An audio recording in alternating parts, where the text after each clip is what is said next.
ગુજરાતમાં આજે ભારેથી અતિભારે વરસાદની શક્યતા અંબાલાલ પટેલે કરી આગાહી।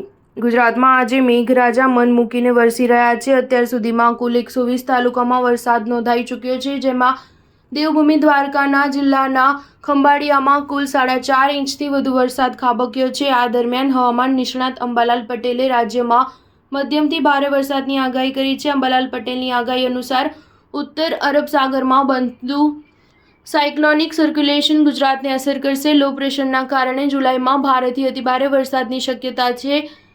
આજે મધ્ય ગુજરાતમાં મધ્યમથી ભારે વરસાદ વરસી શકે છે। આ ઉપરાંત 5મી થી 12મી જુલાઈ દરમિયાન રાજ્યમાં ભારેથી અતિભારે વરસાદ પડી શકે છે।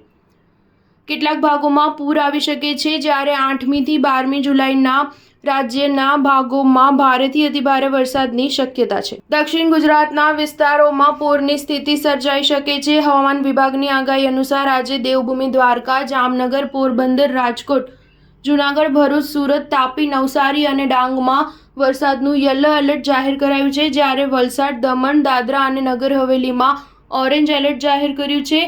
બીજી, ત્રીજી અને ચોથી જુલાઈએ સુરત, તાપી, નવસારી, ડાંગ, વલસાડ, દમણ, દાદરા અને નગર હવેલીમાં વરસાદનું યલો એલર્ટ જાહેર કર્યું છે। સ્ટાર ન્યૂઝ 7 હંમેશા સચ્ચાઈની સાથે।